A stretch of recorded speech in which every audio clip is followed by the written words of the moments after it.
आप जानते हैं कि महाभारत के महान गुरु द्रोणाचार्य का जन्म किसी साधारण स्त्री पुरुष से नहीं हुआ था, बल्कि वे एक अद्भुत तपस्या और दिव्य शक्ति का परिणाम थे। आइए जानते हैं उनके जन्म की कथा। दोस्तों, स्वागत है आपका हमारी पौराणिक यात्रा में। आज हम बात करेंगे महाभारत के उस महान चरित्र की जिनके शिष्य अर्जुन, भीम और दुर्योधन जैसे महान योद्धा बने। गुरु द्रोणाचार्य ऋषि भारद्वाज एक महान तपस्वी और विद्वान थे। एक बार वे गंगा में स्नान करने गए। जब वे गंगा तट पर पहुंचे तो उन्होंने अप्सरा घृताची को स्नान करते हुए देखा। ऋषि ने संयम रखने की बहुत कोशिश की, परंतु अप्सरा की दिव्य सुंदरता को देखकर उनका वीर्य उत्सर्जित हो गया।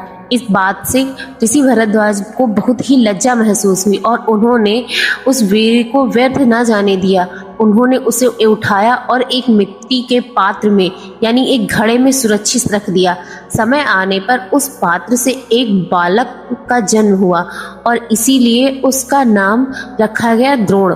यह बालक आगे चलकर महान गुरु द्रोणाचार्य के रूप में विख्यात हुआ। उन्होंने राजकुमारों को दिव्य अस्त्र शस्त्रों की शिक्षा दी और महाभारत युद्ध के प्रमुख योद्धाओं में शामिल हुए। द्रोणाचार्य के जन्म की यह कथा इन्होंने कौरव और पांडवों को अस्त्र शस्त्र। गुरु द्रोणाचार्य ने अर्जुन को धनुर्विद्या में इतना निपुण बनाया कि पूरे भारतवर्ष में उनके जैसा कोई दूसरा धनुर्धर नहीं था और उन्होंने दुर्योधन को तलवारबाजी की शिक्षा दी। साथ ही युधिष्ठिर को भाला फेंकने की शिक्षा दी और भीम को गदा चलाने की शिक्षा दी। गुरु द्रोणाचार्य के जन्म की यह कथा हमें सिखाती है कि मनुष्य की उत्पत्ति केवल शरीर से नहीं बल्कि संस्कार और ज्ञान से ही महान बनाती है। द्रोणाचार्य भले ही एक घड़े से जन्मे थे, पर उनके ज्ञान और शिक्षा ने उन्हें अमर बना दिया है। अगर आपको यह कथा रोचक लगी तो आप वीडियो को लाइक और शेयर करें और हमारे चैनल को सब्सक्राइब करना न भूलें। कमेंट में लिखें, क्या आपको लगता है कि द्रोणाचार्य